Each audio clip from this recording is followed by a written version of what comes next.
Wonderful. So again, I'm going to begin again. I am Liz. I am really excited to welcome you to this Wednesday's Art at Home, sponsored by the Hoboken Public Library. Awesome library. Kudos to you for sponsoring these wonderful creative classes. April is National Poetry Month, and we will be looking at one of the foremost artists who used poetry as their stepping off place in the creation of his work. His name is John Everett Millais. He is often called the father of the pre-Raphaelite art movement. And we started talking about the pre-Raphaelites last week. They were a movement in the late 1800s, early 1900s in England. They are renowned for their love of nature. They were also social rights activists. It was at the turn of the century when industrialization was at the forefront and people were starting to become anxious and worried about being cut off from nature. Life was becoming more and more urbanized and less connected to the land and nature around them. And the artists of that period were representing that anxiety in their work. John Everett Millais, who became a baronet, he was Sir John Everett Millais later in life, was born on June 8th, 1829, and died August 13th, excuse me, 1896. Excuse me. He was an English painter and illustrator. And as I mentioned, was one of the founders of the pre-Raphaelite Brotherhood. Excuse me. One of the interesting things about Millais was he was an extraordinary child prodigy. He entered the Royal Academy of Art at the really tender age of 11. And many people attribute this to the fact that his mother was a huge influence in his life, and she pushed for him to excel in the visual arts and made art instruction available to him at a very young age. And he became prodigious and learned skills and started creating at this very young age. The Brotherhood, the pre-Raphaelite Brotherhood, was founded in his family home in London at 83 Gower Street, and he became the most famous practitioner and exponent of the style.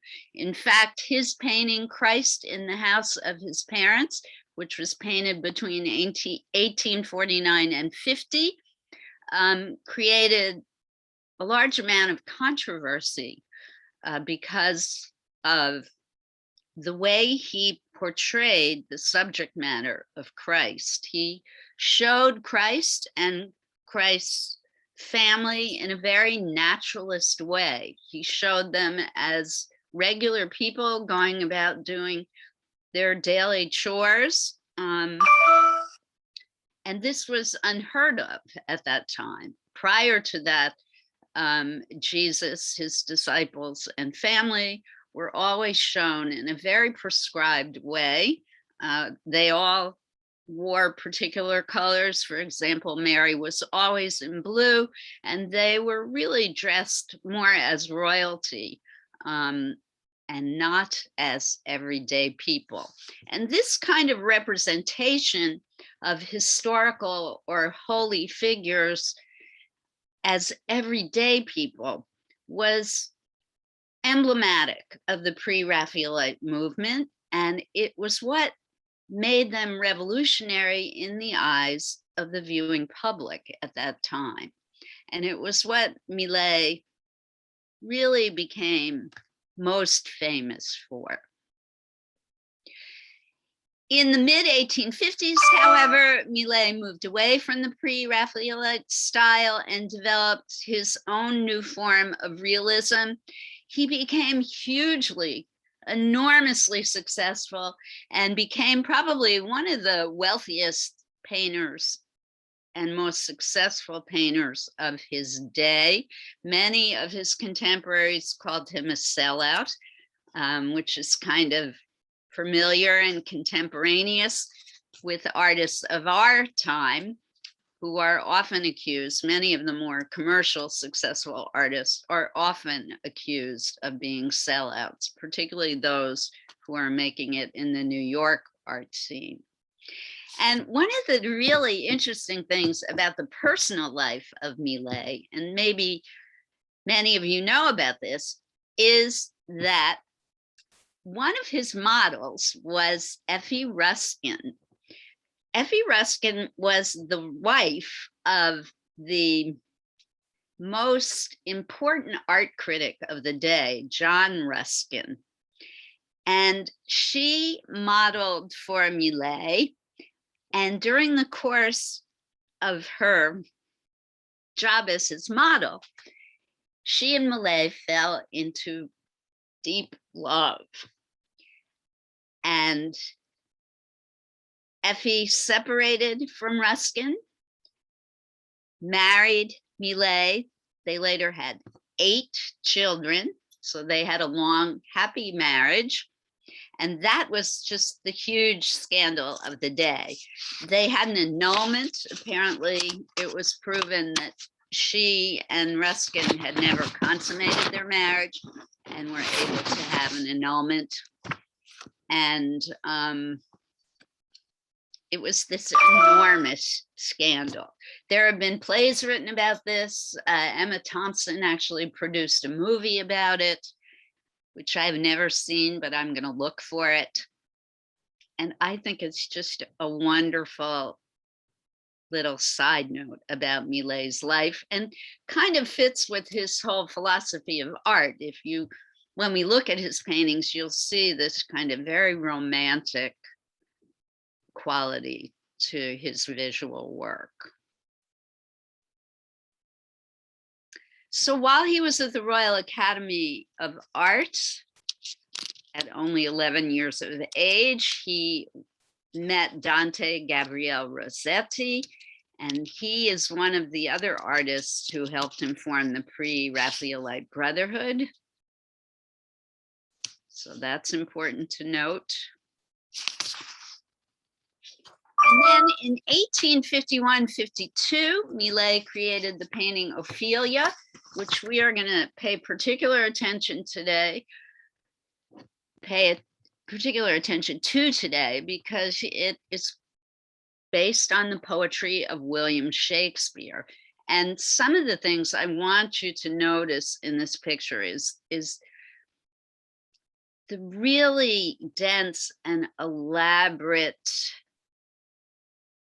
detail and very naturalistic element to the surface of this painting, because this is, again, the quality that makes it pre-Raphaelite.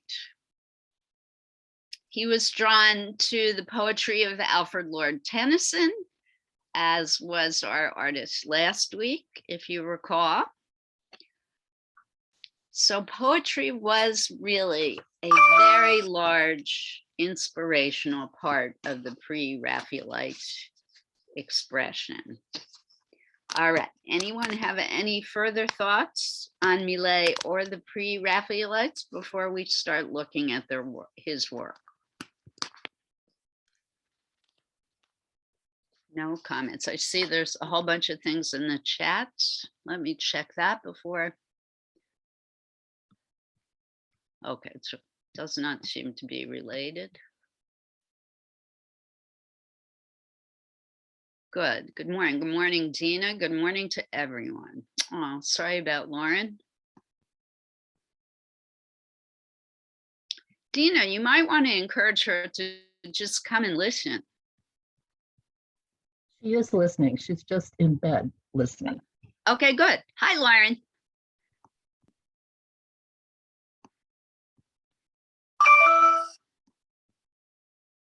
And no need to reply, Lauren. So let's look at Ophelia first, everybody. I'm going to open her up and then share the screen.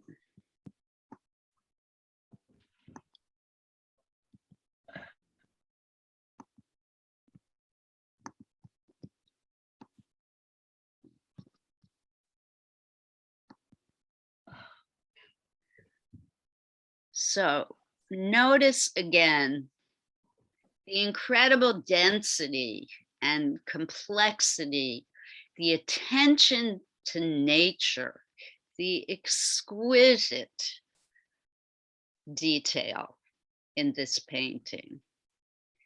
Highly romantic. I mean, she is absolutely exquisitely beautiful. I don't know if this is Effie herself. I don't know who the model is. Any of my researchers out there, if you want, see if you can figure it out for us, if it's important to you. I have to admit, it's not incredibly important to me.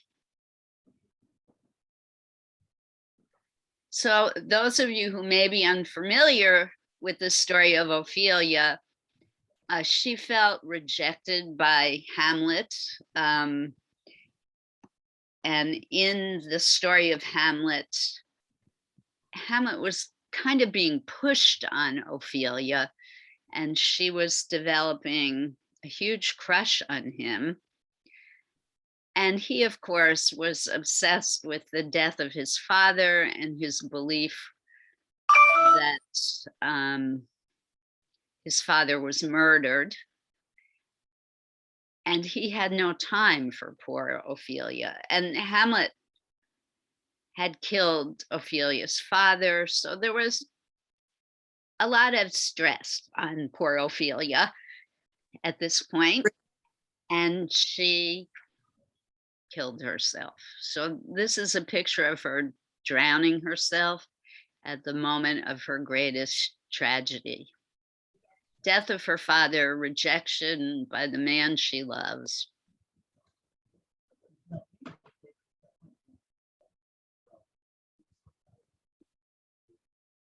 Any comments? Visually, I think the composition is quite beautiful. She looks like she might be a redhead. I'm sorry, Margot, could you repeat that?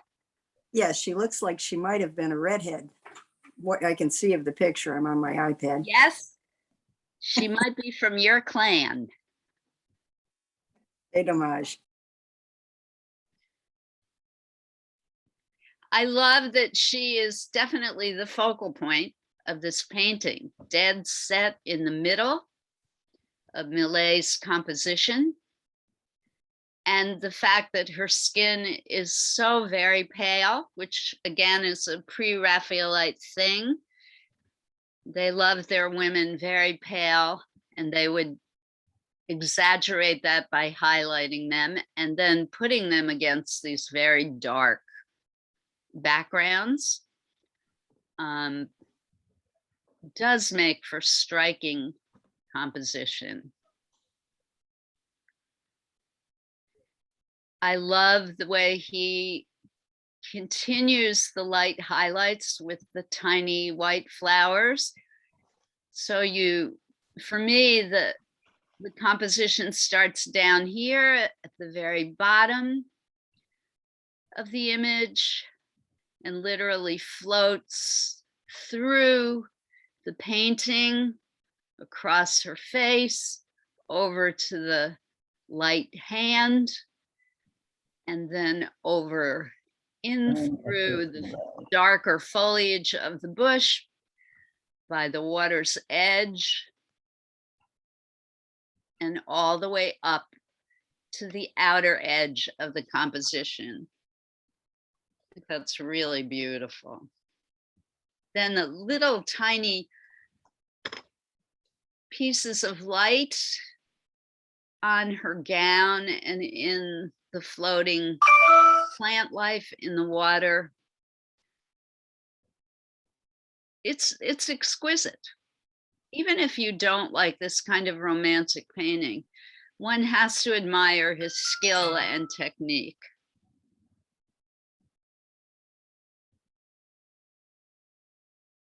Another really awesome genius thing here is this one red image of this. I'm thinking it's a rose right by her hand. I mean, it's symbolic of the broken heart, I'm thinking.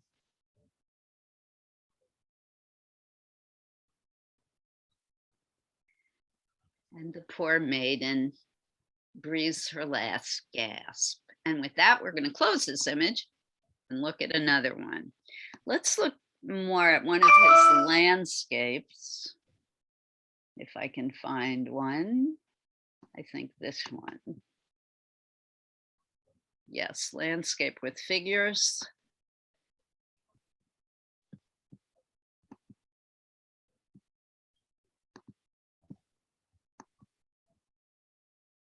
Everyone able to see this? Yes? Yes. I'm going to enlarge it. You could see, I hope you can start seeing that Millais was a precursor to more modern artists of the 20th century. You could see how this is leading to the more naturalist landscape artists like Corot and Courbet, and how this was starting to head towards people like Van Gogh and even Renoir and the Impressionists. Mhm.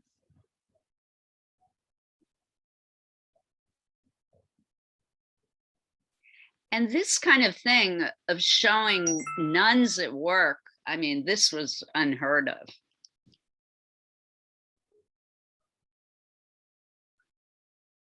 Completely unheard of.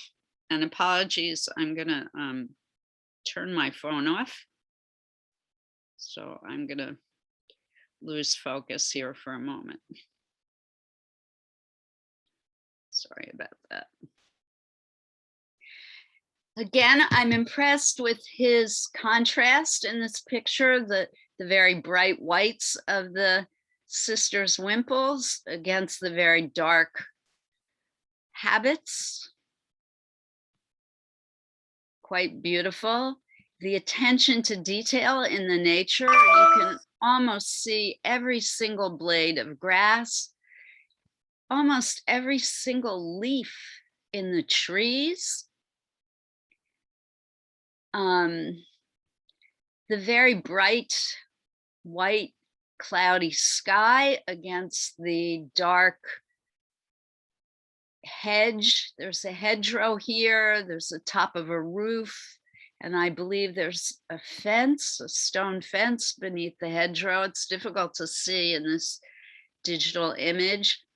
I love the very light colored axe here, the lighter skirt of the nun, and then the white cross on the white chain leads my eye up to the hand of this nun and her white headdress. It's beautiful composition. The man knew what he was doing. And then the detail of this coil of, I think it's rope in the bottom right-hand corner. It's just gorgeous. And my observation, Liz, is that there's a great stillness in the landscape, and yet the sisters are in motion. Okay. You can see the sister on the right. There's just a tiny bit of motion, I feel, in the turn of her head. And then the other is really in motion with her Digging. headpiece in motion, kind of billowing with her effort. And you can see her muscles are Yeah. definitely straining as she's lifting the heavy shovel filled with dirt. Yeah. And an interesting thing too, for me, with all the detail in the leaves here, it tends to flatten out, even though there is depth of field. I feel as if all of his attachment to detail in nature has kind of flattened out the composition, even though you can see he gets perspective. Look at the steps here. I find the picture quite flat, even though he's used shading. It has for me a flat quality. It's the story becomes more important than the reality in the image. The narrative becomes more important. And I think that too was part of the pre-Raphaelite message. But my interpretation. Okay, let's look at one or two more.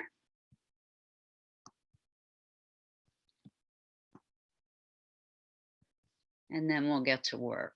He also did these very formal portraits.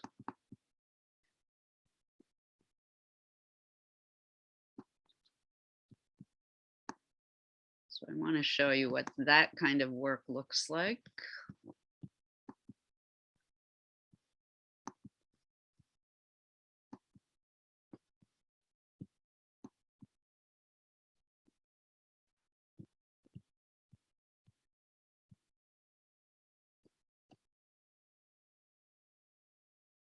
She's looking very somber.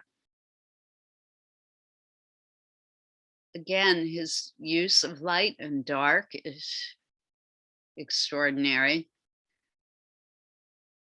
I mean, you can't say enough about his love for detail.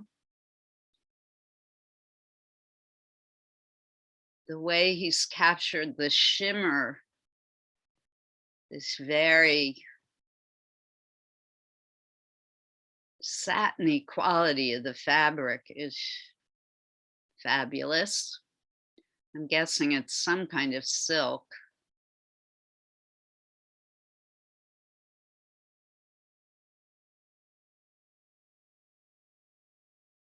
And like in a Vermeer painting, I'm guessing she's standing very close to a window and the sunlight is just pouring through and creating this dramatic shadow on the right side of her body.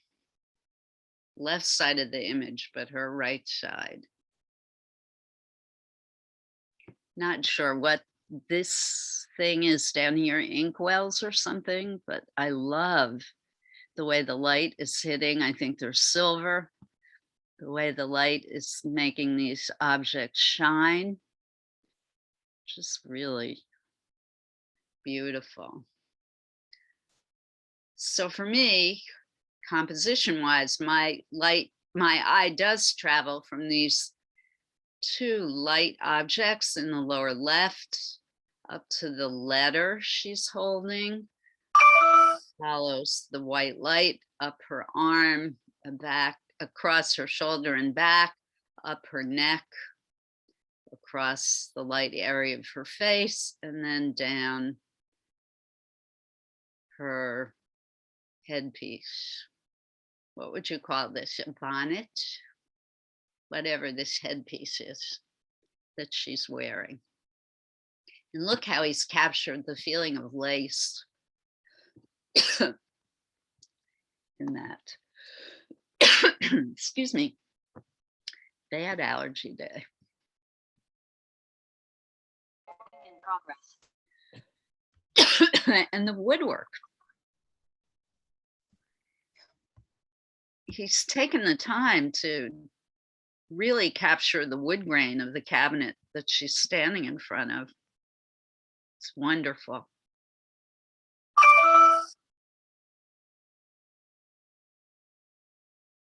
Love her face. I mean, it's so strong, right?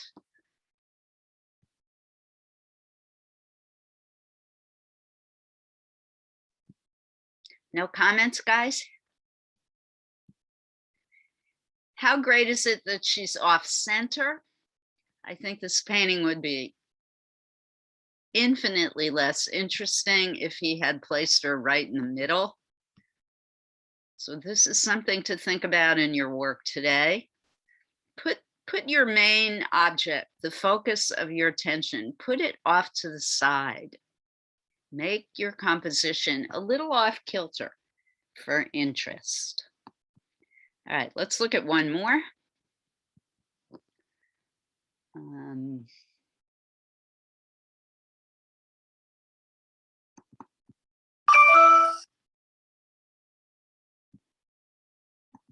It's the same one. No, this is another piece that he's quite famous for. See if you like it.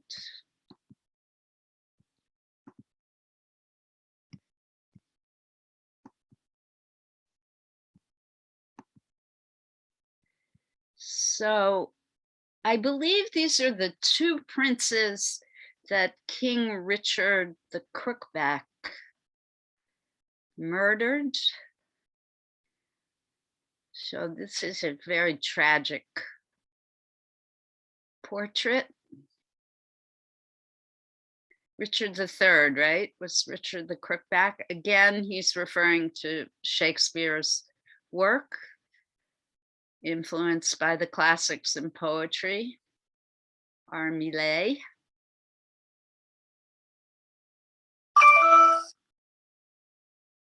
Very beautiful children. And that pre-Raphaelite thing of the very light faces against the very dark backgrounds. Really beautiful use of dark and light. What happened?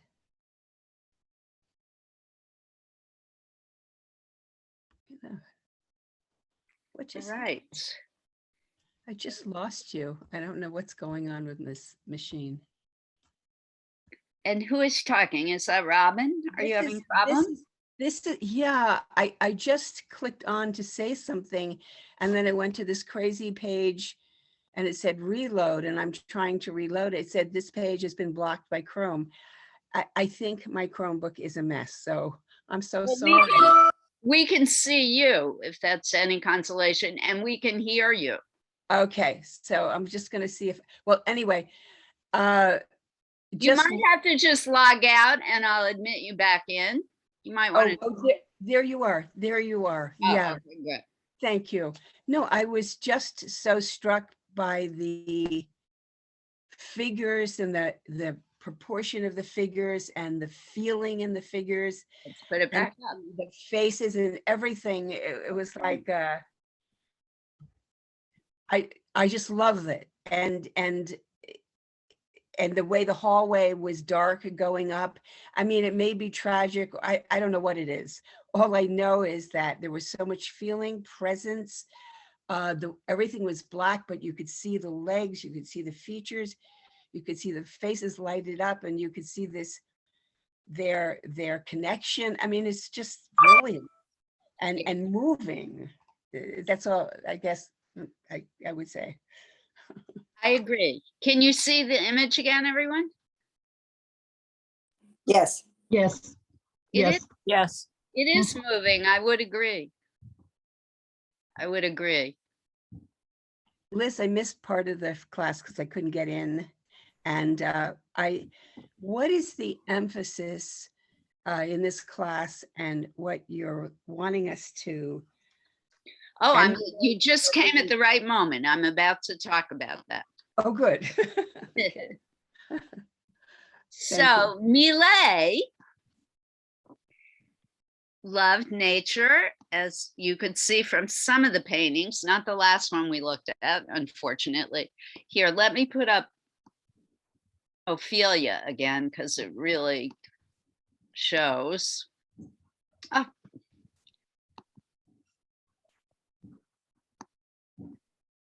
I don't know what's going on, why it won't let me go back to pictures.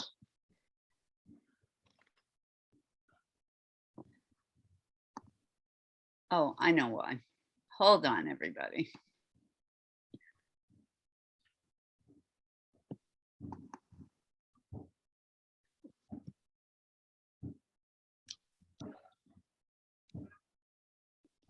Now let's try and share this. Right, so you can see Ophelia again, I hope. So again, notice how Millais loved nature and obsessed about details in nature. So our focus today is to find any nature you have around you, whether it's houseplants you have, whether you're lucky enough to have a bouquet in your home, whether you can look out the window of your home and see nature. We are going to focus on nature. It is, after all, spring. Things are starting to pop. And what better time is there to start returning to the beauty of nature? And nature and poetry go hand in hand. So we're blending everything together today. I have created a mini still life. See if I can bring it into focus for you all.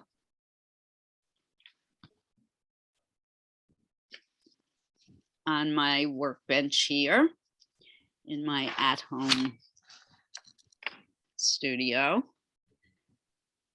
And I've combined, they're actually almost dead.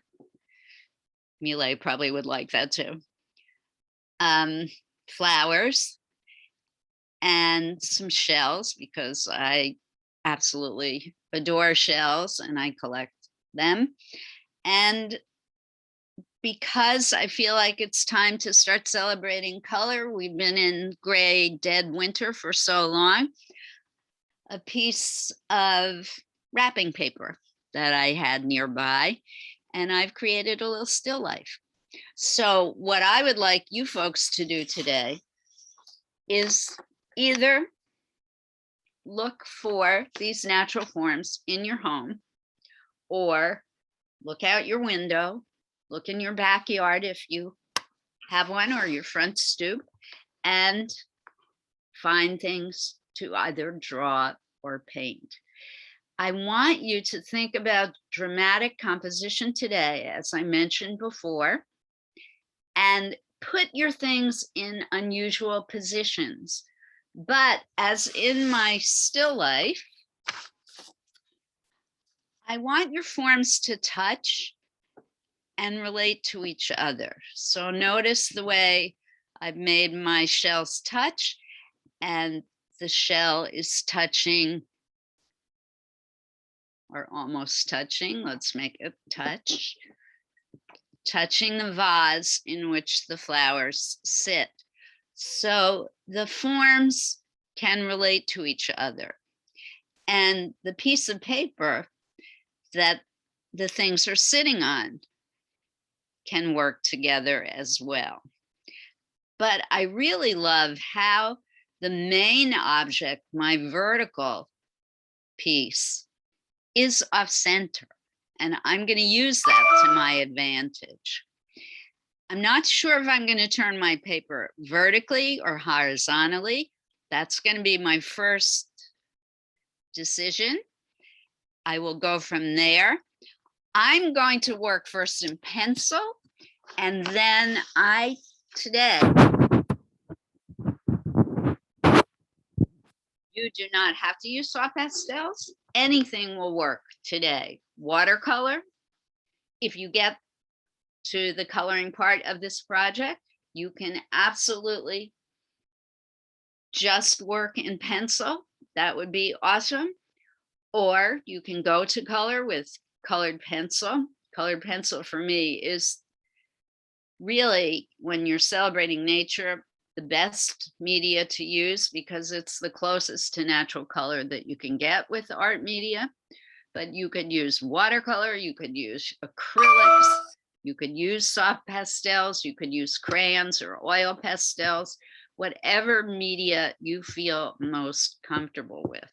And I want to emphasize comfort today.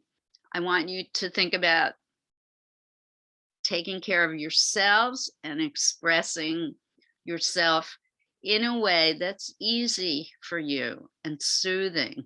There's a lot of negative stuff going on in the world and in our lives at the moment. And I want you to take the opportunity today to do something pleasing, not something stressful. You do not have to be the virtuosic artist today. You are no longer 11, like John Everett Millais. You don't have to create a masterpiece today. I want you to look and study and see the natural forms in front of you. Celebrate their unique quality. Look at the tiny details that you see in them. Try and capture them, but you don't have to make a photographic replication or a Millais. Remember that Millais started when he was 11 and probably drew and painted every day of his life thereafter. So the level of skill that he attained in his lifetime came through much observation and much practice. So be good to yourselves. We are going to create a still life today using natural forms. If you don't have anything living in your home, that's fine. There's a lot in nature that's no longer alive. There's stones, pebbles, shells, as I mentioned before. You may have sticks or fossils or whatever appeals to you from nature, skeletons, bones, whatever is available to you in your workspace. All right, any further questions or comments? I'm impressed. I mean, it's so gorgeous out today that I'm impressed that you guys are here at all. If you're able to have Wi-Fi outside, I recommend you go outside to sit. I wish I could, but my Wi-Fi won't work outside. Oh. Liz, I just wanted to, I remember you talking about poetry. Yes, Maybe- this is John Everett Millais was very inspired by poetry. We looked at one of his paintings called Ophelia, Robin. I don't know if you were here for that. And we No, I that was just saw it. Yeah. the last thing we looked at, which was influenced by Shakespeare's poetry. Oh, okay. That's what it was about. Okay, great. Thanks. Right. And Ophelia, as I know you know, was a character in Hamlet. A tragic figure in the tragic play, Hamlet. And he worked on that painting for a year. I think it said he worked on it from 1850 to 1851. 1851 to 1852. The painting that he worked on from 1850 to 1851 is called Mariana, and that's based on Measure for Measure by William Shakespeare and the poem by the same name by Alfred Lord Tennyson. Those of you who are poetry buffs, you might want to look Mariana up. Mariana is a young woman in Tennyson's poem.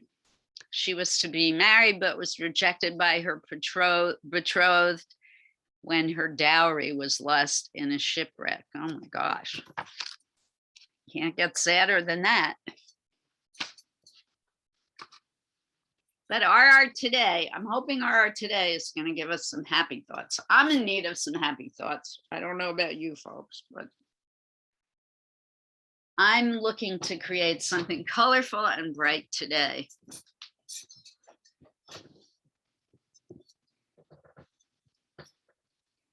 to overcome some of the tragedy that is besetting us locally and globally. I should have started this class. My thoughts go to the families and friends of the victims in Brooklyn today.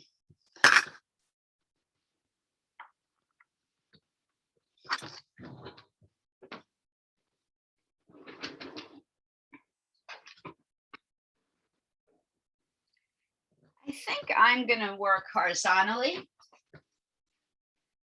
Even though the main object in my still life is vertical, it's still a short vertical. And I like the horizontal composition of the still life itself. Let me show it to you again. For those of you who are interested in watching me.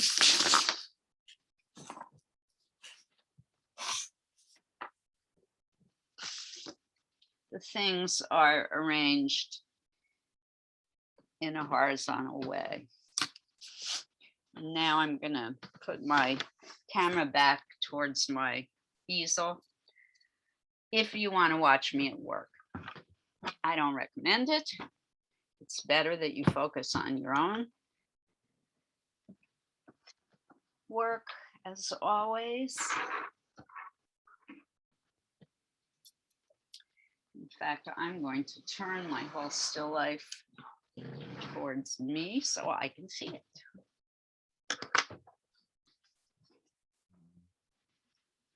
Adjust my easel.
And here I go.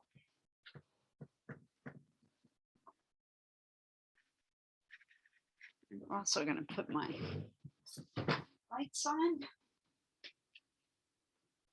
A little dark in here.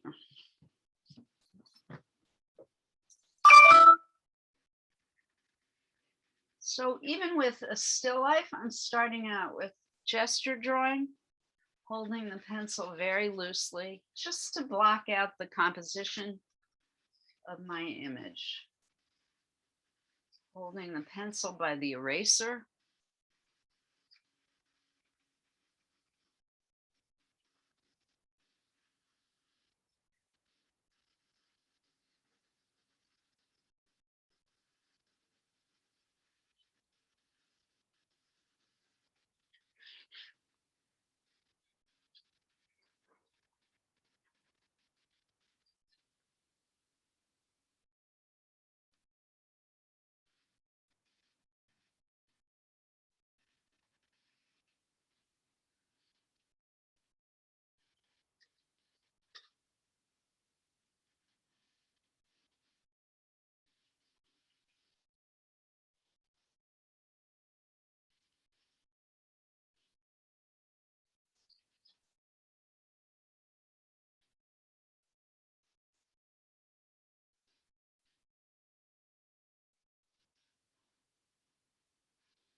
And if you all will excuse me for 1 minute, I shall return.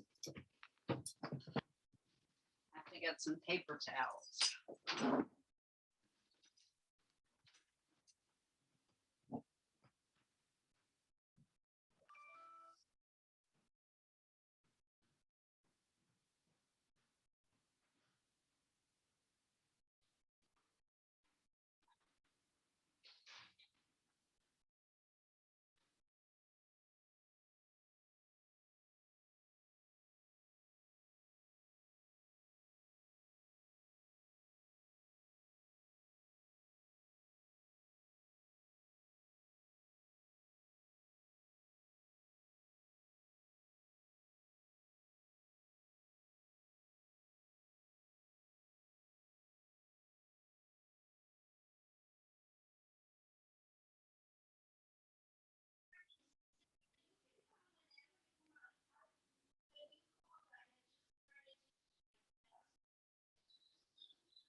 All right, I am back.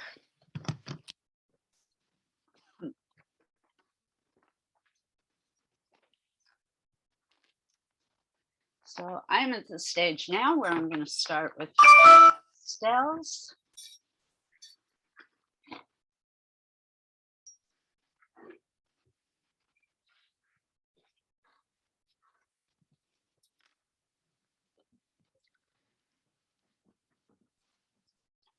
Getting set up for that.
So now that I'm starting with color, I'm going to think about my background first. Even with soft pastel, it's easier to do the larger shapes first. And I think I'm going to go light and airy with my background at the moment, because I can always go darker later. And this is why I ran to get paper towels, because to fill such a large space with soft pastels can be quite expensive. And so I'm only putting a little bit on and spreading it with paper towel.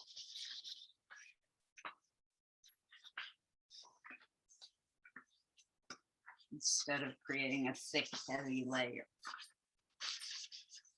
Can't afford to do that. Nice as it would look.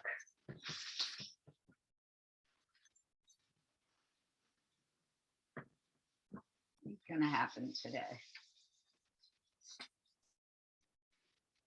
So if you are working with a soft material, having paper towel by your side is essential.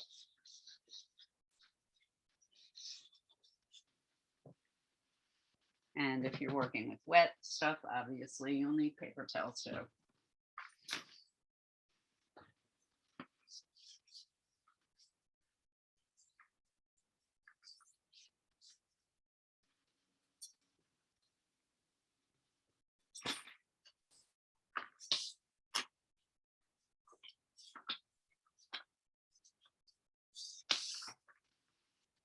And once you've laid this light, soft ground, it becomes easier to darken as you go.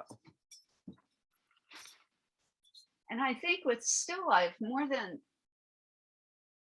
most things, the background can become very important to the overall composition. So you don't want to ignore it.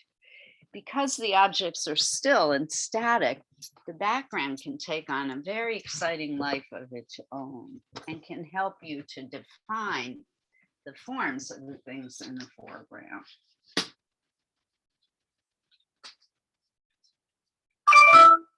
Getting rid of some of the extraneous pencil lines in this drawing. Ordinarily, I don't care about that, but with pastel, I don't particularly want too much of the pencil to show through. And that's a personal prejudice, really.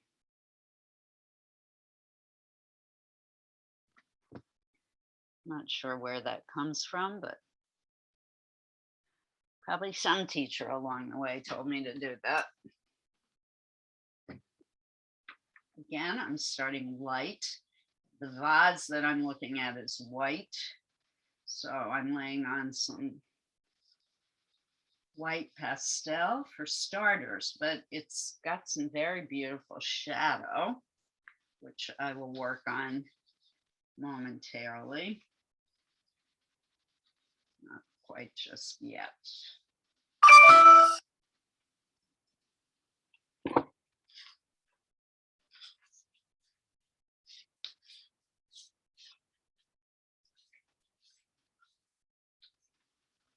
Smooth that with the paper towel, because it will help with the shading. And next, I think I'm going to work on the colored wrapping paper underneath. It's just such a glorious color orange. I'm going to have fun with this part.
Again, I'm not filling it in solid because this would be astronomically expensive and cost prohibitive. So just putting a little pastel, and I'm gonna spread it with the paper towel.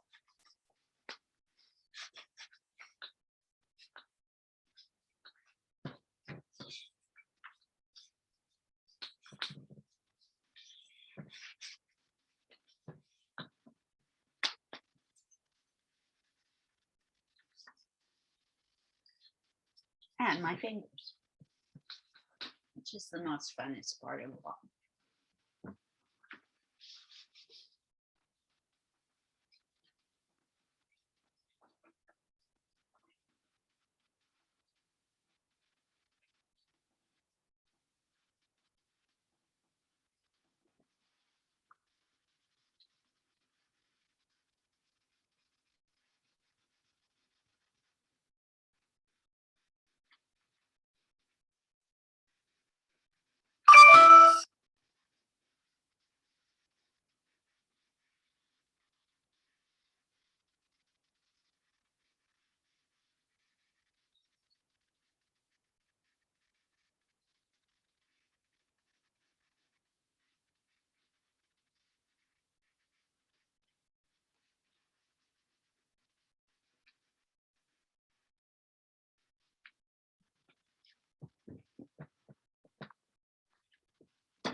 I'm going to start work on the poor dying flowers.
Just getting down the basic color and shape for starters.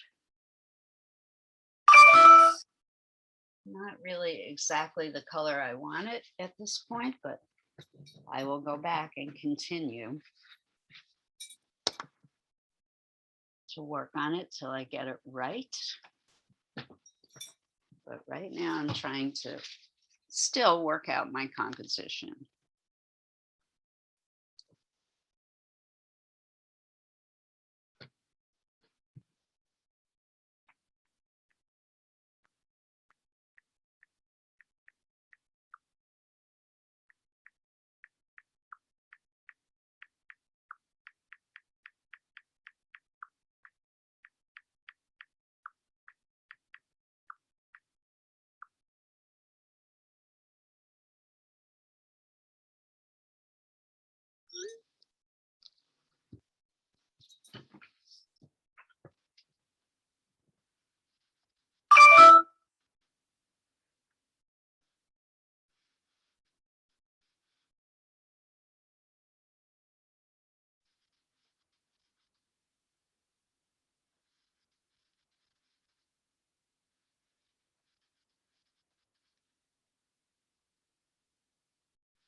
How's everyone doing?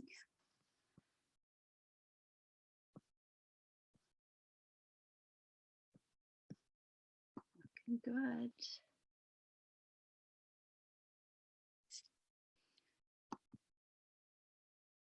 Shout out to Lauren.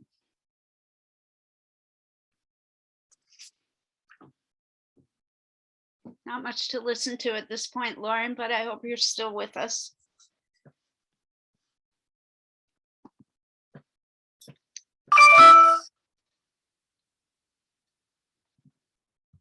Hi, good morning. I wouldn't miss it for the world.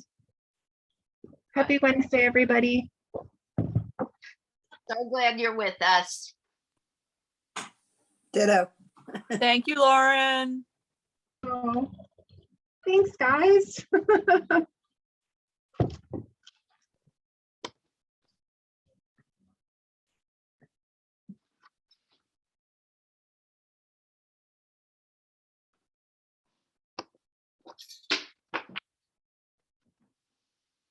Just dropped my pastel, never a good idea. But luckily it didn't shatter. There is an art god.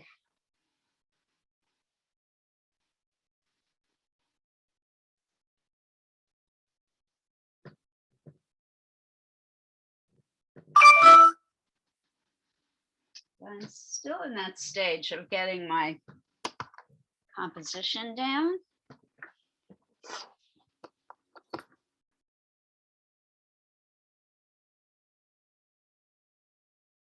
The most exciting part, I think.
Hope everybody's at that meditative state by now. To me, it's a privilege to be able to observe things so closely and carefully, particularly nature. There's just so much going on.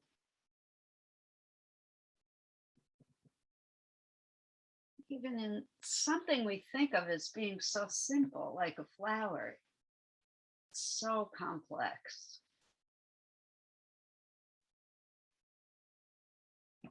So much line, color, texture. It's extraordinary.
Excuse me, everyone, for a moment. My doorbell is ringing. Forgive me.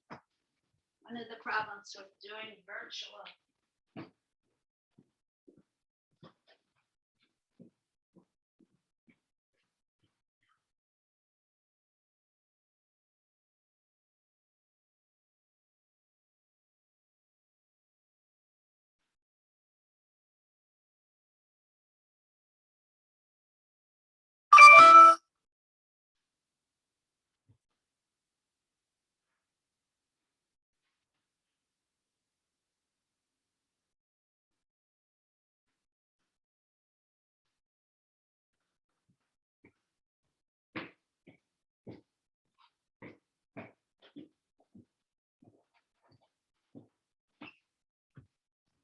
Okay, I'm back. And we have a little over 10 minutes left.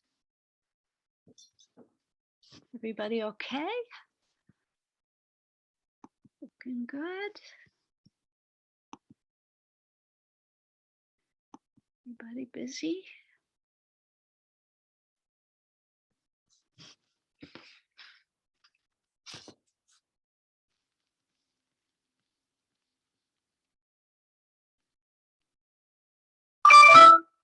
Oh, I guess Dina and Lauren had to go.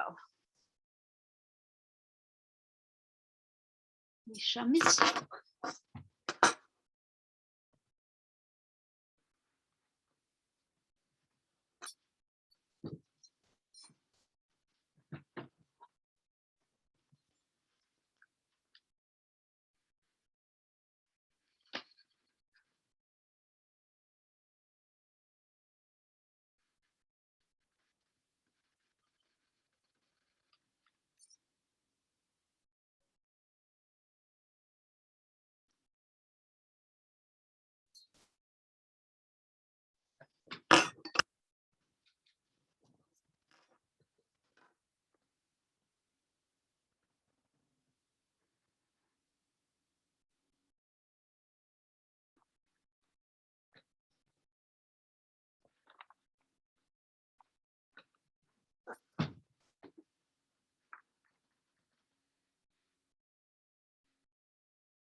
So now I'm starting to go back into my picture and add the shading and the details.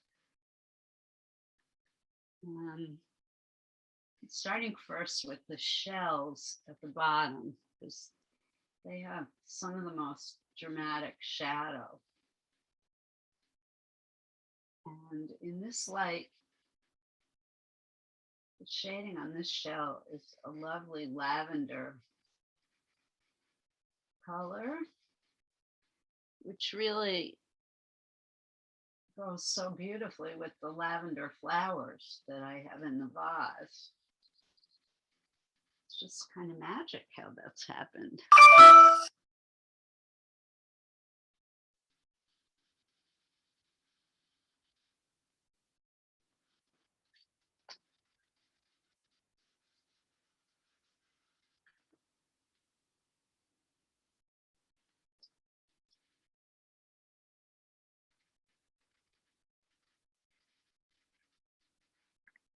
And again, I'm starting light. You can always go back later to add more shadow.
Well, things are starting to evolve. Slow but steady. We're in my studio. Hope you guys are making progress too.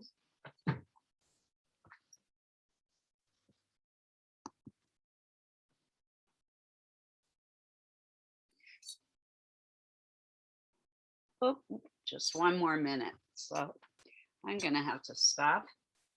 I don't know how much of mine you can see. Just starting to add shadow and details.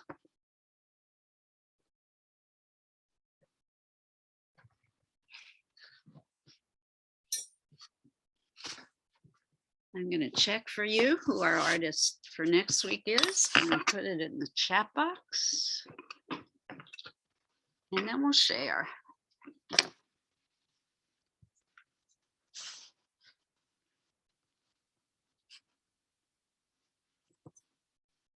Mine is still difficult to see because the palette is kind of light. Wondering if I turn off the lights. Less glare. It's a little better. Oops. Nope. Not really.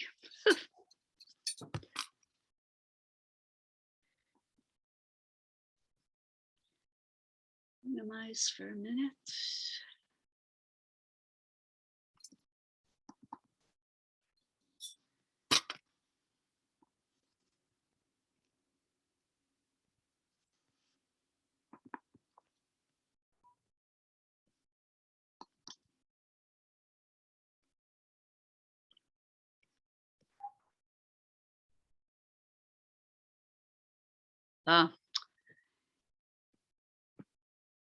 One of my all-time favorites next week. Woohoo!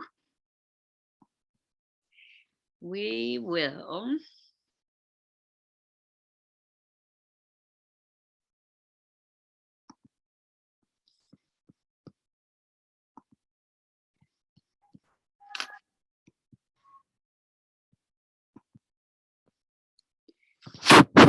looking at the art of Cy Twombly.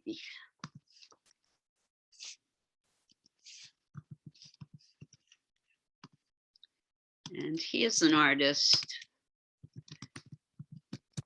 influenced by the classics.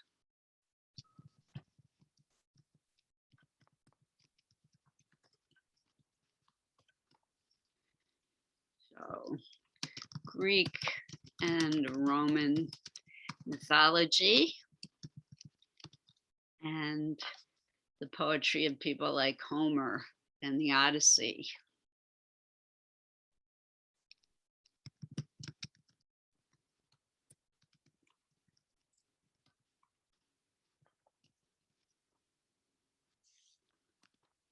I put his name in the chat box, and I will, as always, be sending you more information via email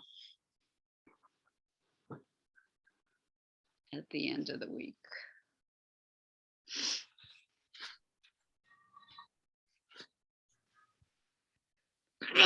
Excuse me. Bad allergy day, as I mentioned earlier.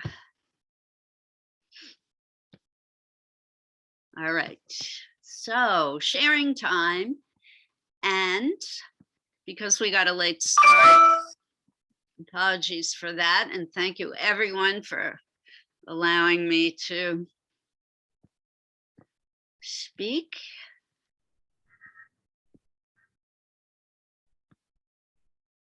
At that meeting earlier this morning.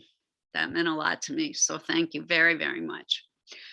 And Mika, you are first in the queue. How are you today? Will you share with us, please? Yeah, beautiful. Can you tell us a little bit about this picture? Were you looking at a photograph? Yeah, I drew daffodil. Daffodils. Yeah. Yeah. Walking through the park. Very beautiful. And talk about dramatic composition. I love the big dark tree in the foreground like that. Really nice. And the way the tree branch overhangs the people walking, it Yeah. really makes us look at the people more carefully. So great job. Thank you.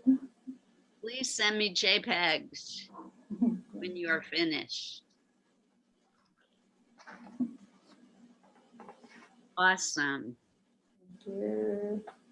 And Pat, you're next. Thank you, Mika. I hope you enjoyed. You say I'm next, Liz? Pat, you are next. Okay. So I have some dry lavender from long ago, last year. I did this. Very nice. Oh, and you got the reflection in the glass. Oh, yeah. And I also did with my little Kit Kat. Aw, Oh, very nice. well So said. this, Wonderful. Which do you like better? I don't know. Or I like equally? both. Like them equally? I like them both. Okay, good. Good. Excellent. And Suzanne, thank you, Pat. Send me pictures when you're done, please, Pat, as always. Suzanne, Hi, I'll show you what I was working on now, but it's really not finished. I don't know if of you course, see. always a good idea to show work in progress. Yeah, it's kind of hard to see. You can't really see, it's Fine. tulips and I'm whatever. Can I show you instead the other thing I sent you, Sure. okay, hold on just a sec. Great. Look, Suzanne has a great Matisse on her wall. Oh, perfect. Yeah, this fits with today's theme and everything. Lovely. Love it, Suzanne. Thank you. This is great. How much do we love the composition in this piece? It's so unusual. I love the patterns in the background too. Yep. It's actually, believe it or not, looking down at a carpet. So I like taking photographs first because it's hard for me to frame it in my mind. So I take a photograph. This is the carpet. This was a shadow. This was not. And I was looking down at the flowers and then I was, arranging. It was boring just like that. So then I added the other two. Were you standing on a chair and? Yeah, I was sitting on a chair. I was sitting on a chair and then looking down, but I took the photograph, so I did it more from the photograph than life, even though I set it up in life. And then, when I was painting, I would look and check and stuff. But That's a fine process, everyone, particularly with flowers, because flowers have a limited lifespan, and there's nothing wrong with taking a photograph so that you can check on the composition. And who was it? Tim yesterday was telling me about his process. He likes to photocopy a piece. So he'll photocopy a piece and then draw on top of it, and then go back to the original and add or subtract from working from the drawing that he did on top of the photocopy. So everybody has a different process. And I love that. I love that. So beautiful darks and lights in that, great colors, great patterns. Yeah, I like the way you've emphasized your diagonals. Very cool. thank you. Great, Suzanne. Thank you for sharing, everybody. Thank you. Robin, are you in the mood? Hi. Robin, Liz, welcome. So glad thanks. you're back with us. It's so good to You be look back. great. Well, you look great too. You look 10 years younger. I don't know what happened. Well, I Better was than Listen, this isn't anything yet completed. And I Work don't in even know. progress. But the thing that is striking me about class today is that I want to be true to myself, no matter what the tests are, or no matter what the classes, and the classes inspire me to do things that I've never done and I've never thought about. And when you were talking about a poem, which I remembered before last class that I missed, I did find a Ram Dass poem. I did write it out here. I do want to make all the lines different colors. And then I'm trying to put this, the main thing in what he said was, I often fail in these aspirations, which are all to be loving and one with the universe and love everyone and all of that. And he said, I often fail in these aspirations because I lose the balance between separateness and unity. Get lost in my separateness, feel alone, but I make the effort. So he started with, I make the effort to maintain a ground of oceanic silence and all these beautiful, beautiful things. But the thing that struck me was, one, he makes the effort no matter what to attain this sense of belonging and this sense of being a part of. And that this struggle with separateness and unity, I think, is so true on every level for everybody in the whole universe. Particularly during the age of COVID. How do I make a painting? Yes. You know, I think I wanted, I don't know if you can see this, but So you're incorporating the words of the poem into your painting. I love it.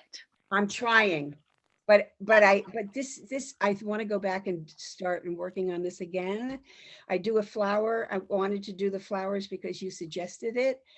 And I'm doing a flower. There's this, which has a rose and it has baby's breath, and one's one thing and one's the other. They're together and they're separate.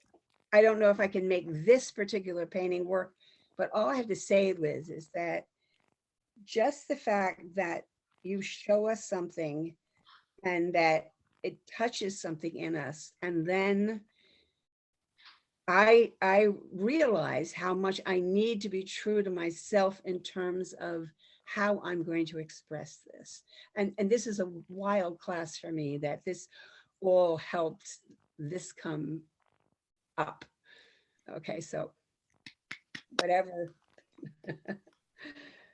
So thank you. So thank you. Just here's the one thing I want to say. Using words in a visual image is very difficult. So kudos to you, Robin, for trying to make that happen. Okay. Here's a suggestion. You might want to choose fewer words going forward. Mm-hmm. May help you. And you might want to use the words melded more with the image. So for example, if you could curve the letters around the shape of the petals. Or somehow blend them into the image itself. Think of the letters more as shapes. Okay. And not just as letters and words. And it might help. Terrific. Thank you so much. And also look at the work of Robert Indiana. We've talked about him in the past, but he is very good at putting words and letters and numbers into the composition of his art. Robert Indiana. Check him out. I think we had him in a class, or if not, he's associated with someone that have done him before. Yes. Yeah. But look at him again. Thank you. Done. Kudos. And thank you for being yourself. Franz May. Okay. Okay, Franz May. So I saw the stairs with the two boys and I really wanted to draw a stair. So I didn't do like a still life, but I added nature here. Gorgeous. And I was trying to paint as fast as I can, but then I am kind of liking the leaves being white, and I don't know what to do next time. I would Maybe, leave them white. I would leave them white. Yep. yeah. So, Something I is don't know. needed in that white square, though. I'm not sure what. Yeah, I have no idea also. And it's But, gotta be something dark, mm, even black.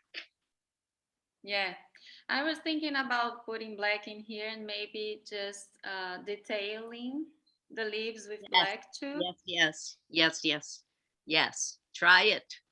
You could try cutting out something black and just moving it around before, painting.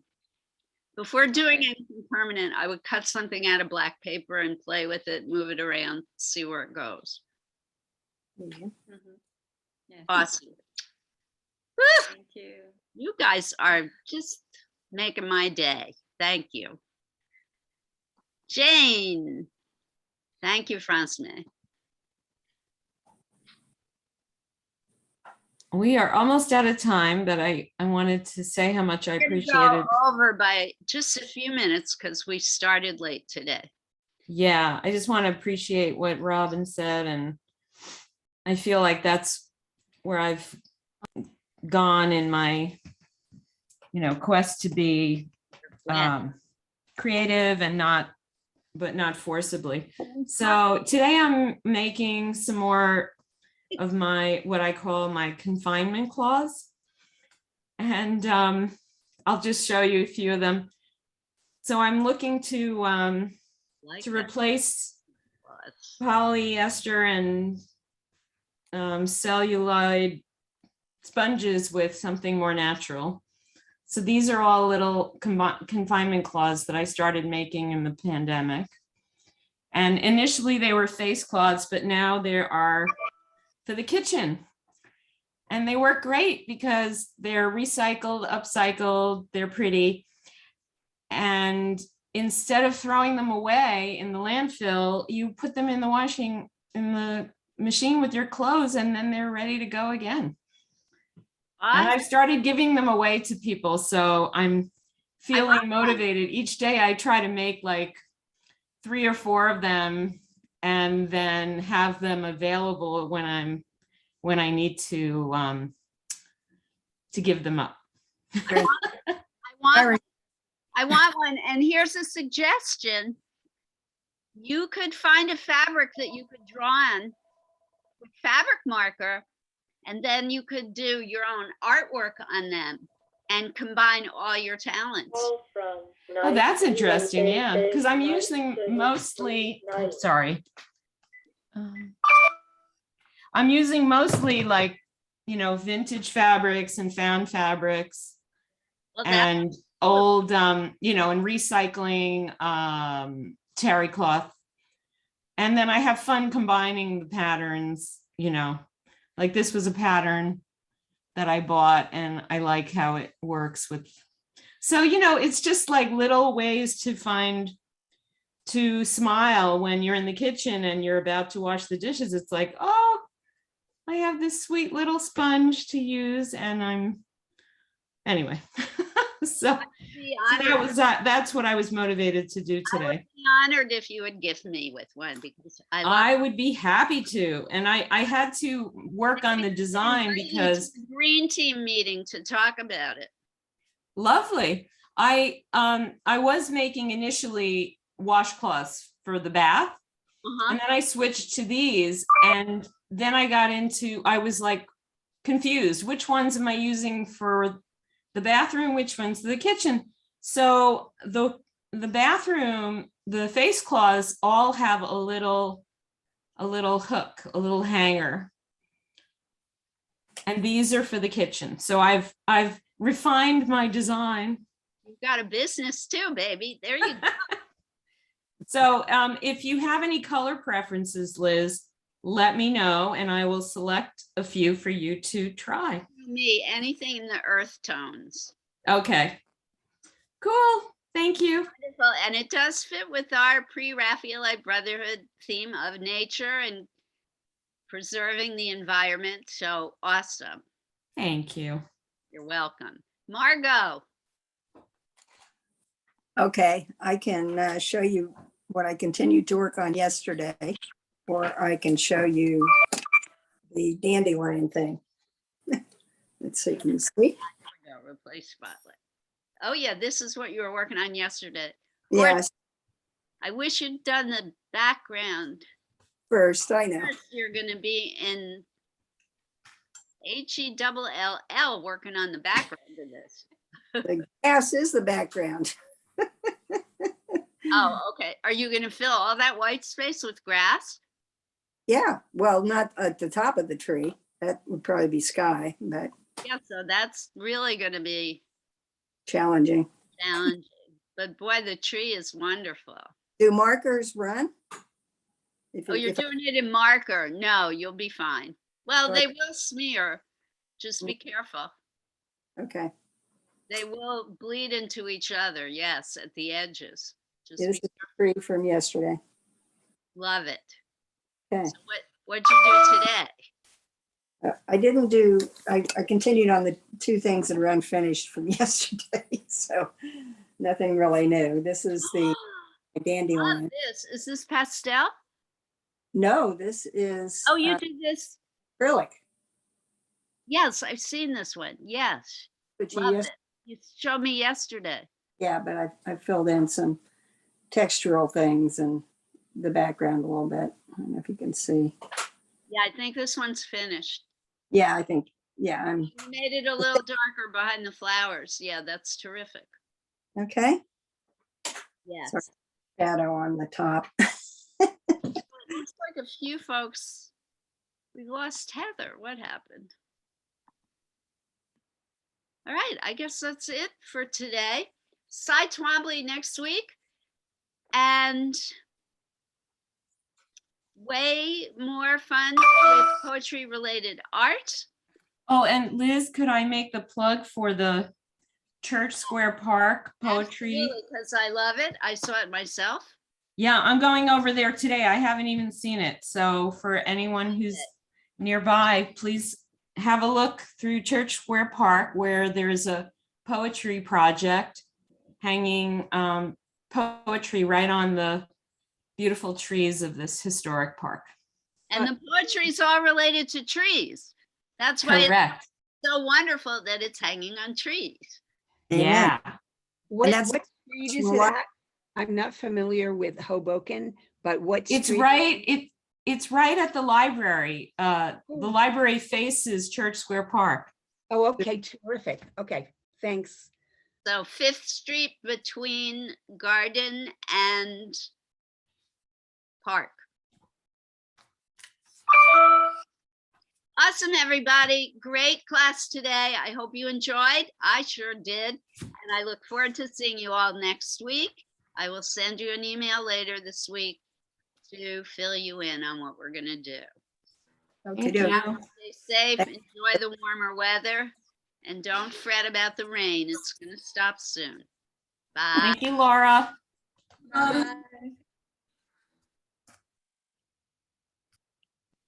Thanks, everyone. Have a great week. You too.